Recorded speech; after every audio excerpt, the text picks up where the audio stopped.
It's hard to believe, but when A Quiet Place came out in 2018, nobody really thought that it was going to amount to much. Sure, we all thought that it would maybe be a decent little horror movie, but boy oh boy, has this franchise ever turned out to have legs or what, with them now back for a third film in the series, a prequel called A Quiet Place Day One. And here's our review.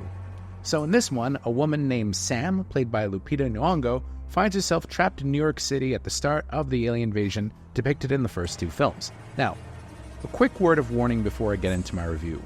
Paramount has been pretty smart about avoiding any spoilers for this movie so far, so if you want to go in fresh without knowing anything about it other than whether or not it's a good movie, I'll save you the rest of this review.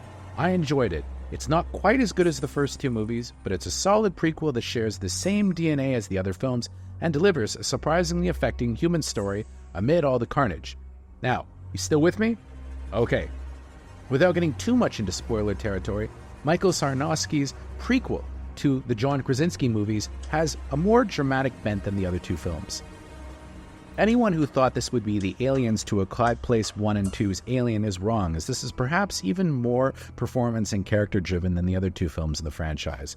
Sarnowski made a big impact on the indie scene with his incredible Nicolas Cage drama Pig, and A Quiet Place Day One carries the same humanistic vibe. Sure, there are aliens, attacks, and carnage, but at its heart it's a story about two people thrown together by fate. Lupita Nyong'o's Sam and Joseph Quinn's Eric have little to nothing in common, but they both have a lot of empathy, and as the film goes on, their bond becomes surprisingly potent.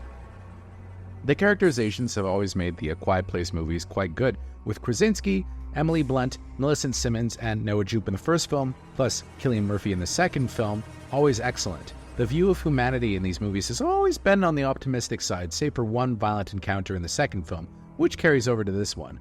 Lupita Nyong'o's Sam is a unique protagonist in that, right as the movie starts, we learn that she's dying of cancer, with her an inpatient at a hospice.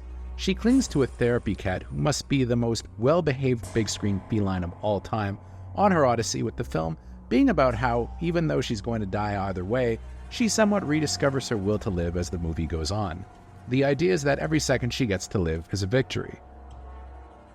By comparison, Joseph Quinn's Eddie, a youthful exchange student from England, is her opposite, with his bright future laid out right ahead of him, only to vanish in the blink of an eye as the attacks start. Nyong'o and Quinn, who makes a big impact post Stranger Things, have a good sense of camaraderie, with them realistically heroic as the film goes on, and willing to sacrifice their well-being for the other. While essentially a two-hander, Damon Hunsu returns from the second film, with this showing how he wound up leading an island of survivors in part 2. It's a small part, but it's a solid connection to the other movies. Alex Wolff, who reteams with Sarnowski following Pig, is similarly excellent as Sam's caring and heroic nurse, who is with her as the attacks begin. So if the acting and characters are so good, why then does it fall slightly short of the last two? For me, it's the fact that those films had a certain degree of realism and practicality to them, or as realistic as you can get in a movie about aliens anyway, with this one embracing a bit of magical realism through the use of Sam's cat, who constantly resurfaces and seems supernaturally in tune with its beloved humans. The fact that the pretty cute cat wouldn't bolt the first time someone made a loud noise is almost harder to swallow than the aliens.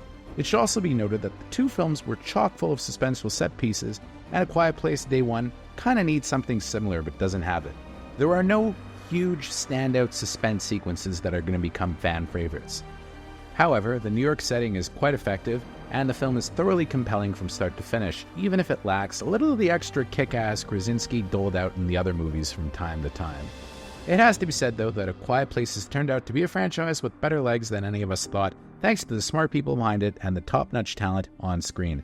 While it's the least of the series, it's still quite good and feels like a franchise that could sustain another movie or two, and I give it a pretty decent 7 out of 10.